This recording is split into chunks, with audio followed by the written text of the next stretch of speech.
जय श्री राम दोस्तों। आज सबको हम रत्नों के बारे में कुछ बताएंगे कि रत्न कैसे होते हैं, कितने प्रकार के होते हैं। रत्न भी हमारे जीवन में, मानव जीवन के ऊपर बहुत ही अच्छा प्रभाव डालते हैं। ज्योतिष शास्त्र के हिसाब से भी और वैसे भी हमारे शरीर के हिसाब से भी मानव शरीर के ऊपर रत्नों का प्रभाव पड़ता है। आयुर्वेद शास्त्र में भी इसकी चर्चा की गई है। तो चलिए हम थोड़ा बहुत इसके बारे में ज्ञान प्राप्त करते हैं।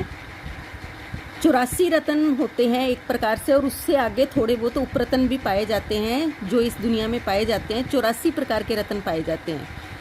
तो रत्नों की संख्या बहुत अधिक होती है और प्रत्येक पत्थर रत्न के बतौर प्रयोग किया जा सकता है, परंतु भारतीय जौहरियों ने जिन रत्नों को मान्यता दी है उनकी संख्या 84 है। मतलब जो जौहरी के द्वारा मान्यता प्राप्त पत्थर हैं उनको 84 भागों में बांटा जा सकता है और 84 प्रकार के रत्न हम जिनके बारे में जानते हैं। एक रोचक बात यह है कि रत्नों की संख्या 84 निर्धारित करने के बाद भी जौहरी 84 के फेर में पड़ जाने के डर से इस 84 संख्या से इतने आकंतित रहते हैं कि अपने व्यापार में इस संख्या का कदापि व्यवहार नहीं करते।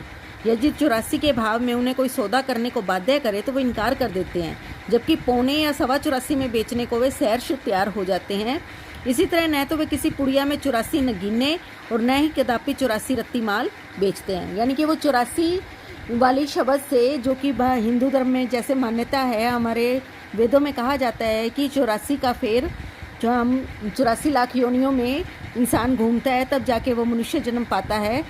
तो उस तरह के फेर से वो बचने के लिए इस प्रकार की 84 चीज़ को कभी भी 84 रुपये में नहीं, 84 लाख में, 84 सवा 84 ऐसे में बेच लेते हैं, लेकिन पूरे 84 में वो कभी भी उसे नहीं बेचते। टोटल 84 नग भी किसी को नहीं देते, 84 रत्ती माल भी किसी को नहीं देते, तो उससे ऊपर या नीचे माल देते हैं। तो इस तरह से उन्होंने जो 84 रत्न निर्धारित किए हैं उसमें सबसे पहला रत्न है रूबी, जिसे हम हिंदी में मानिक बोलते हैं।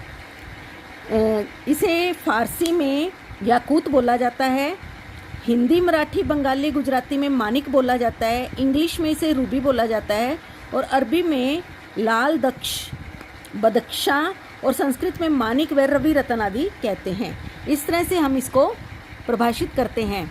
मानिक का जो रूप होता है वो कैसा होता है? वो गुलाब जैसे लाल रंग का पारदर्शी रतन होता है। गुलाब जैसा लाल रंग होता है इसका और पारदर्शी भी होता है। सबसे सुंदर मानिक कबूतर के रक्त जैसे लाल रंग का होता है। कबूतर के रक्त का जो लाल रंग होता है उसके जैसा अगर कोई मानिक मिलता है तो वो सबसे सुंदर होता है।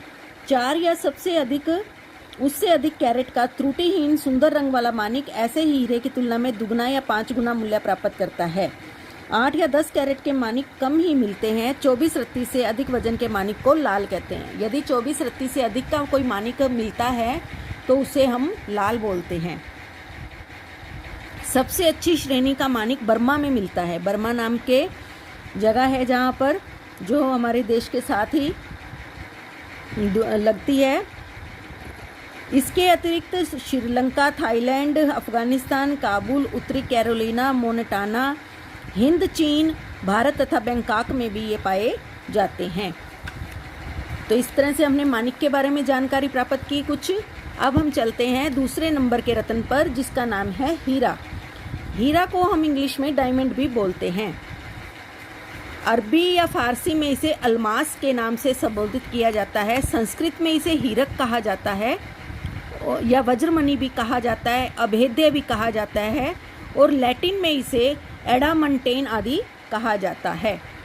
तो यह 9 रत्नों में भी अपना एक विशिष्ट स्थान रखता है। इसे रत्नों का राजा भी कहा जाता है। शुद्ध रवेदार कार्बन को हीरा कहते हैं। यानी कि जो कोयला जैसा कार्बन होता है उसमें अगर वो शुद्ध हो जाए और वो पारदर्शी हो जाए तो उस कार्बन को ही हम हीरा कहते हैं। यह मानिक को छोड़कर अन्य सारे रत्नों से अधिक मूल्यवान रत्न होता है। मानिक इससे सबसे ज़्यादा मूल्यवान है और हीरा दूसरे नंबर पर आता है और बाकी सभी रत्नों से अधिक मूल्यवान होता है। तथा सफ़ेद, पीले, गुलाबी, काले, लाल, नीले, बैंगनी व हरे रंगों में मिलता है। ये इतने सारे रंगों में हमें मिलता है। इसकी खदानें Angola, Botswana, Brazil, Central Africa Republic, Ghana, Hindustan, Indonesia, Ivory Coast, Lesotho, Borneo, Libya, वेरिया, लिबोन, गायना, दक्षिण अफ्रीका, दक्षिणी पश्चिमी Africa, USSR, Australia, Tanzania, Venezuela, Zaire, Congo तथा इंग्लैंड आदि देशों में पाई जाती है। संसार का सबसे बड़ा हीरा कुलनिन 530.2 कैरेट का है। तो जो अब तक का सबसे बड़ा हीरा मिला है हमें, वो 530.2 कैरेट के वजन का है। तो चलिए अब हम अपने तीसरे नीलम नाम के रत्न के ऊपर आ गए हैं, जिसके बारे में हम पढ़ेंगे। इसको अंग्रेजी में सैफायर, हिंदी और उर्दू में नीलम, बांग्ला में इंद्रनील तथा संस्कृत में इंद्रनील मणि, शनि रत्न और नील रत्न इत्यादि कहते हैं। तो नीलम के इतने नाम हैं जिसके बारे में हमने जाना। अलग अलग भाषा में इसको क्या कहते हैं। यह एक किस प्रकार का रत्न होता है। यह पारदर्शी होता है, नीला कोरंडम या एल्युमिनियम ऑक्साइड होता है। विशेषकर अमेरिका, श्रीलंका, भारत, चीन, थाईलैंड, काबुल, जावा, ऑस्ट्रेलिया और मोंटाला में पाया जाता है। सबसे उत्तम कश्मीरी नीलम होता है, जो कि अलसी के फूल जैसे गहरे नीले रंग का होता है। इसका रंग नीला होता है या मोर की गर्दन जैसा होता है और हल्के रंगों में भी यह मिलता है। पारदर्शी, लोचक, लोचदार, चमकदार नीलम उत्तम माना जाता है। संसार का सबसे बड़ा नीलम 1444 कैरेट का है। तो चलिए फ्रेंड्स, हमने 3 रत्नों के बारे में आज बात की है। बाकी रत्नों के बारे में आपसे बात बाद में करेंगे। वीडियो बहुत लंबा हो गया है।